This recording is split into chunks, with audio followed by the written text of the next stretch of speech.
Você está ouvindo NetoCast, Direito, Tecnologia e Informação nas redes sociais.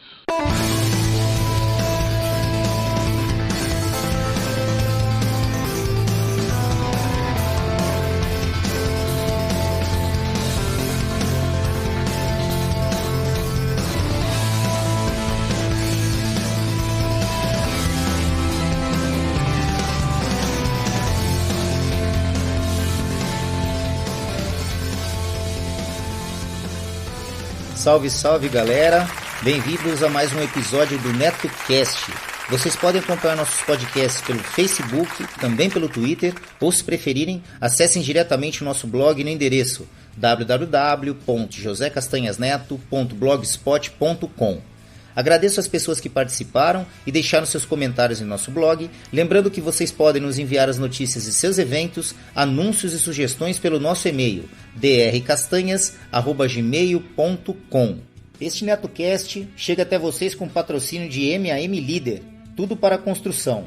Vai construir ou reformar? Confira antes os preços e condições de materiais hidráulicos, elétricos, ferragens, ferramentas e tintas da M&M Líder.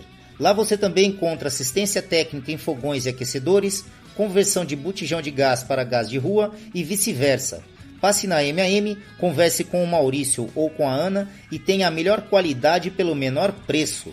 A M&M Líder fica na Rua Santo Amaro, número 451, Bela Vista, São Paulo. Telefone 3105-1412.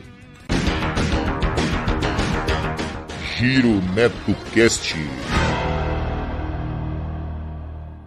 Hoje é véspera do Dia Mundial de Conscientização sobre a Psoríase, então vamos falar mais um pouquinho, sobre essa doença que provoca lesões vermelhas, lesões que acabam descamando na pele. E segundo a Sociedade Brasileira de Dermatologia, a psoríase afeta cerca de 5 milhões de brasileiros. Então, quem conversa conosco sobre esse assunto agora ao vivo é um dos coordenadores da campanha nacional de conscientização sobre a doença, o Gleison Duarte. Gleison, seja bem-vindo ao Tarde Nacional. Tudo bem com você? Obrigado, Juliana. Boa tarde. Tudo ótimo com você? Tudo jóia, Gleison. Um prazer poder conversar com você sobre a psoríase que vem muitas vezes trazendo preconceito, desinformação também, né, Gleison? É importante a gente falar sobre isso, né? Exato. A psoríase é uma doença de pele que tem já um histórico milenar. A gente encontra citações aí antes de Cristo. E como toda doença de pele, ela é revestida por muitos mitos, preocupações de contágio, de que seja uma doença infecciosa. Então, no contexto de doenças de pele, a gente acaba tendo um paciente que tem um fardo adicional, que é esse estigma relacionado ao contágio. Então, é importante a gente já começar por aí, né, Gleison? É uma doença que não é transmitida de pessoa para pessoa, assim, não tem contágio pelo contato com a pele, né?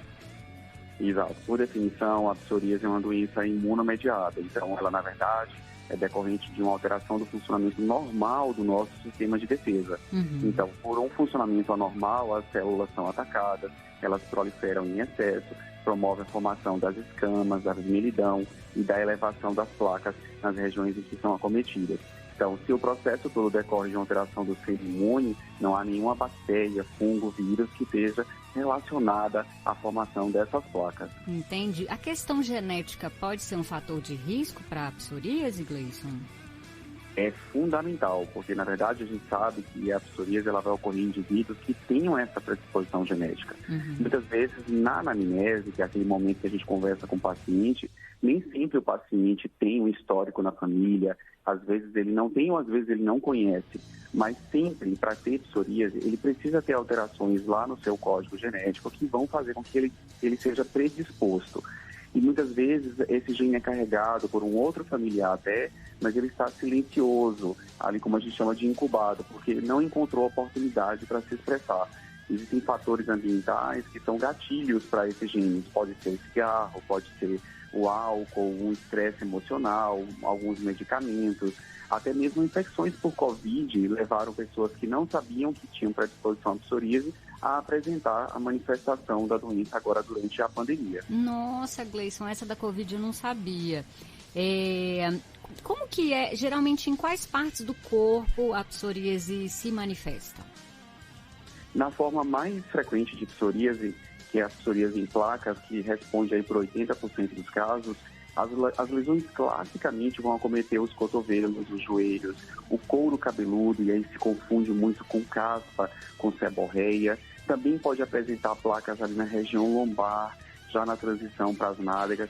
E as regiões que têm atritos, traumas, as regiões ali próximas das articulações, também são sujeitas mais frequentemente a placas de psoríase do que as regiões sem atrito. Mas existem outras formas de psoríase, né? Então, por exemplo, a apresentação de psoríase ungueal, que acomete as unhas. Existe a psoríase pustulosa, que ao invés de placas descamativas, apresenta milhares de pústulas e às vezes lagos de pus no corpo, de uma forma que se reveste de maior gravidade. E existe até outras formas de psoríase, por exemplo, localizadas nas palmas das mãos e plantas dos pés. Nossa, e de maneira geral traz incômodo, né, essas placas, essas pústulas, né, que você colocou, isso coça, como que é para quem acaba tendo que conviver com esses sintomas da psoríase? Então não bastasse, né, o aspecto estético desconfortável no momento que a gente vive de grande valorização da imagem, existem sintomas, né? O paciente experimenta às vezes coceira importante, não consegue dormir, outros pacientes apresentam dor porque as lesões acabam fissurando, então no mínimo contato com a água, essa lesão dói. É como a gente, sabe quando a gente se corta com um papel ofício e dói a ponta do dedo? Tem paciente que tem essa sensação de que está com o corpo rasgado inteiro, né, com essas lesões fissuradas. Né? Então pode ter dor, com sangramento, e além disso, a descamação que incomoda, que modifica o seu hábito de vestuário, e às vezes até o odor, né? Quando a gente tem, por exemplo, psoríases muito extensas, pode haver um odor de pele, e a psoríase pustulosa também, muitas vezes, com um odor desagradável. Nossa, Gleison, muita gente pergunta sobre tratamento, né? Tratamentos. O que a gente tem de mais moderno, hein, Gleison, para tratar a psoríase? É um tratamento que é tópico, é para tratar ali os sintomas, ou é um tratamento que é mais, não sei se esse é o termo correto, mas de dentro para fora, digamos assim? Sim, entendi. Então, na verdade, a gente tem que escolher o tratamento de acordo com a gravidade. Então, suponhamos que a gente tem uma psoríase bem pouco localizada, em uma região pequena, a gente vai escolher o tratamento tópico. No caso de um paciente que tem uma extensão um pouco maior, a gente pode pensar até em número de palmas de mão. Então, ele tem ali 8 palmas da mão afetadas, em região de superfície. Aí a gente trataria com medicamentos orais, com fototerapia. Um paciente que tem muita extensão afetada, que já passou por esses tratamentos, inclusive citados, existem hoje os mais modernos tratamentos, são biotecnologias, são chamados medicamentos imunobiológicos. Então, o que são essas medicações? Elas são como a insulina que a gente usa para o diabetes, são proteínas e que vão bloquear, no caso dos tratamentos para psoríase, substâncias específicas que são relacionadas à gênese da doença.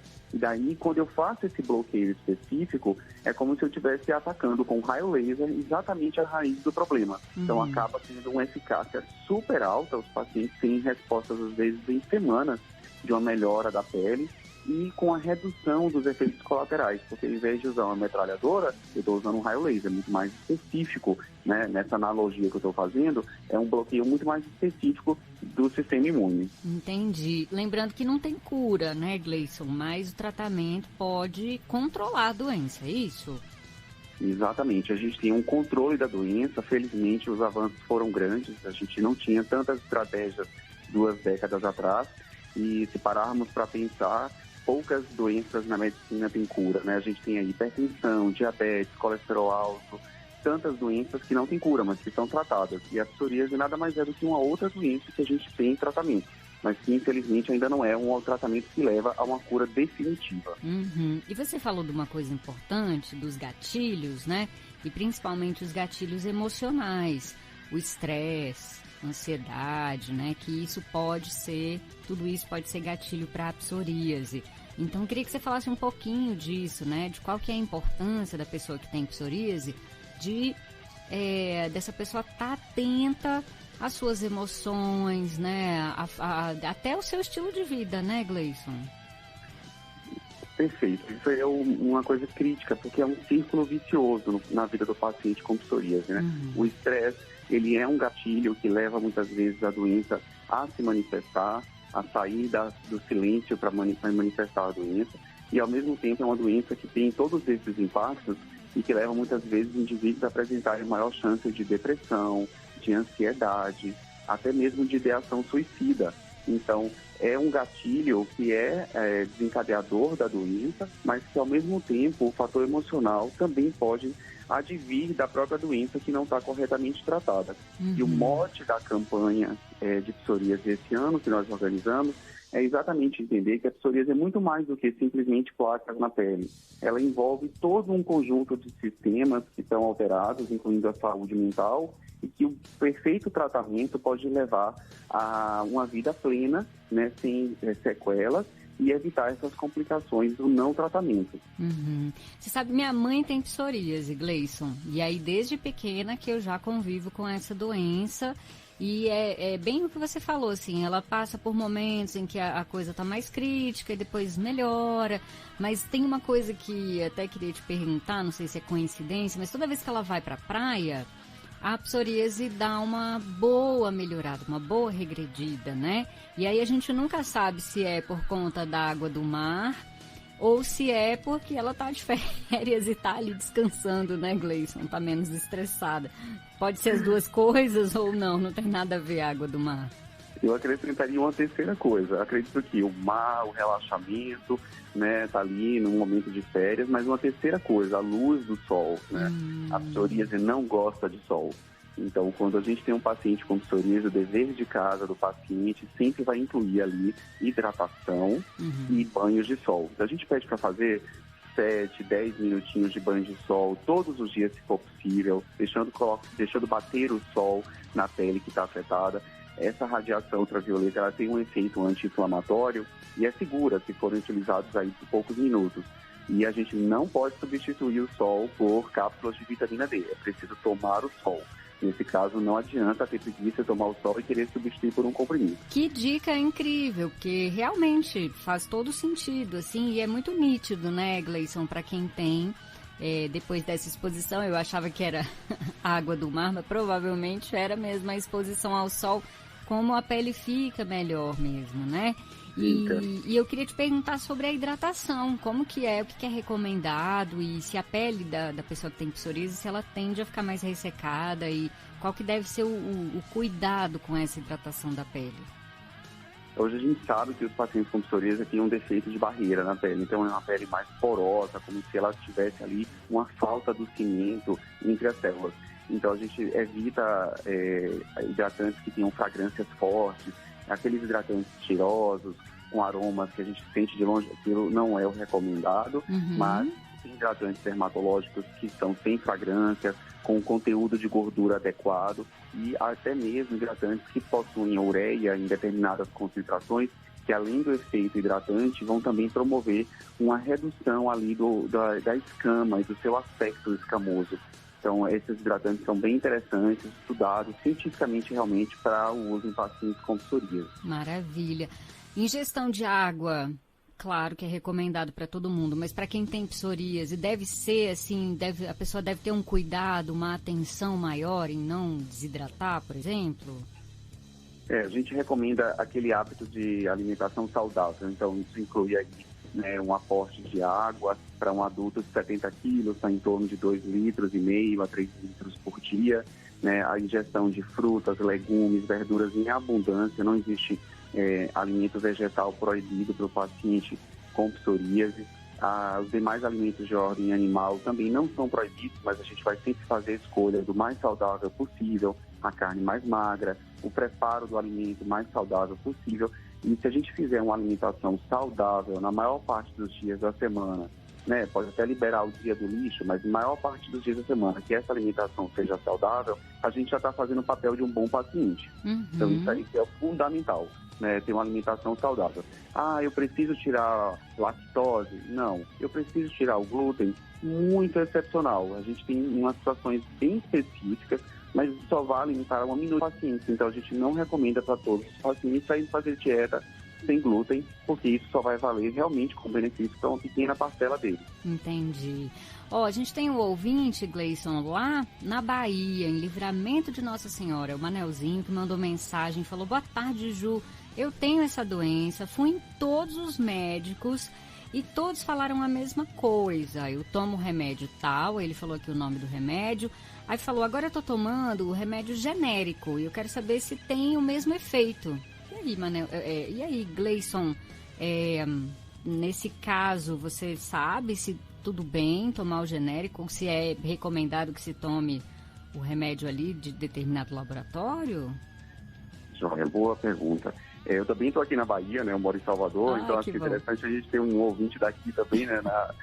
Aí com vocês. Que bom. A campanha está funcionando. Então, a ideia dos tratamentos para psoríase é que eles nunca contemplem corticoides orais.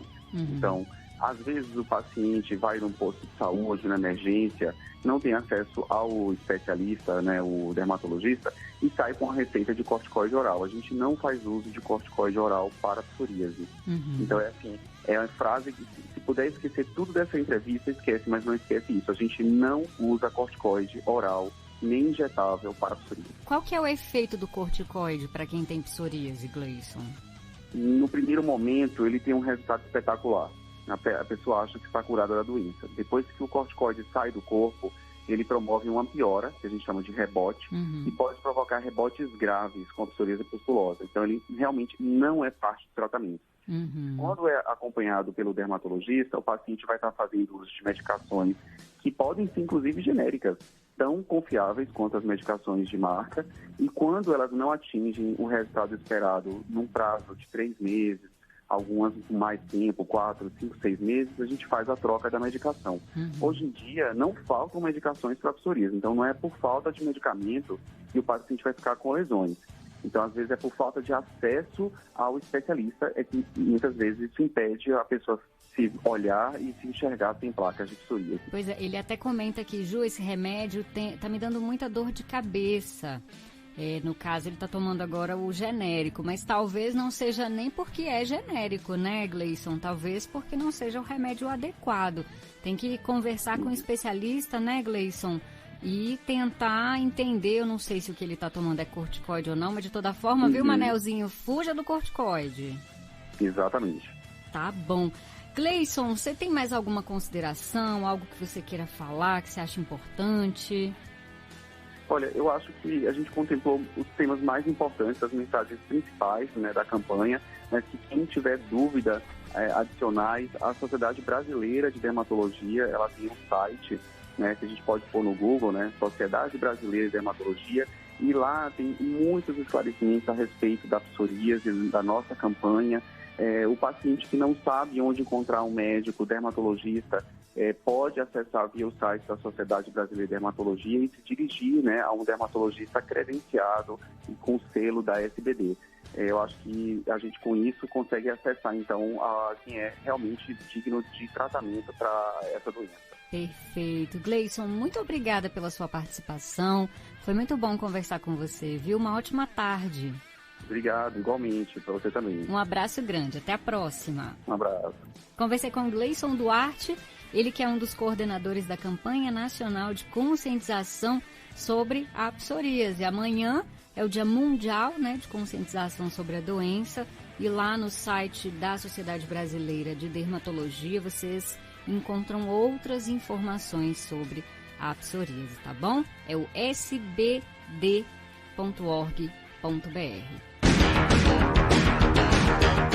Giro NetoCast. Este NetoCast chega até vocês com o patrocínio de Emporium do Bacalhau, que além da maravilhosa bacalhauada e bolinhos de bacalhau, serve uma imensa variedade de pratos à la carte, salgados ao forno e doces portugueses. Às quartas e sábados, servem a famosa feijoada light com guarnições de primeira qualidade. O Empório do Bacalhau fica na Rua Santo Amaro, número 275, Bela Vista, São Paulo. Telefone 3106-1820 e também pelo WhatsApp 97335-5710 ou 97119-3654. Empório do Bacalhau. Preço justo, qualidade e simpatia é a nossa marca. Seja um padrinho ou madrinha do NetoCast. Agora ficou mais fácil você apoiar o projeto do NetoCast. A partir de R$1 por mês, você ajuda o NetoCast a continuar trazendo informações e entretenimento para as redes sociais. Vejam também as recompensas para os padrinhos e madrinhas que colaborarem acima de R$5. O conhecimento é nossa melhor arma. Acessem www.padrim.com.br/NetoCast. Quero deixar meus agradecimentos aos padrinhos do NetoCast. Yuri Brauli, do MongeCast, o podcast de entrevistas e bate-papo que irá te levar para o patamar de sapiência de um verdadeiro monge budista. Acessem www.mongecast.com.br. Dan Endo, amigão lá do Japão com participação constantes em vários podcasts, inclusive no Giro NetoCast e também sempre presente lá no Boteco Virtual. Danilo de Almeida do Doublecast, o podcast de músicas, resenhas e indicações de bandas que irão fazer suas caspas virarem mandiopan. Acessem doublecastpodcast.blogspot.com. Sandro Cruz, escritor, produtor e podcaster, host do Debacast, um podcast que traz os mais variados e loucos assuntos envolvendo tecnologia. Acessem debatec.blogspot.com. Repetindo, debatec.blogspot.com.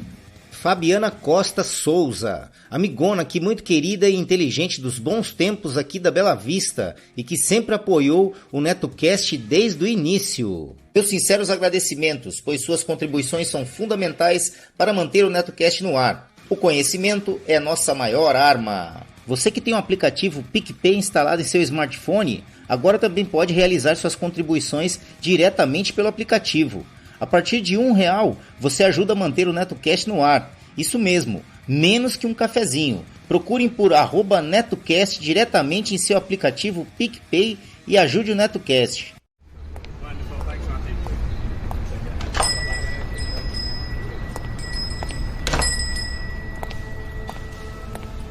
Hey, seja bem-vindo! Você está entrando na loja de discos do podcast Já Ouviu Esse Disco?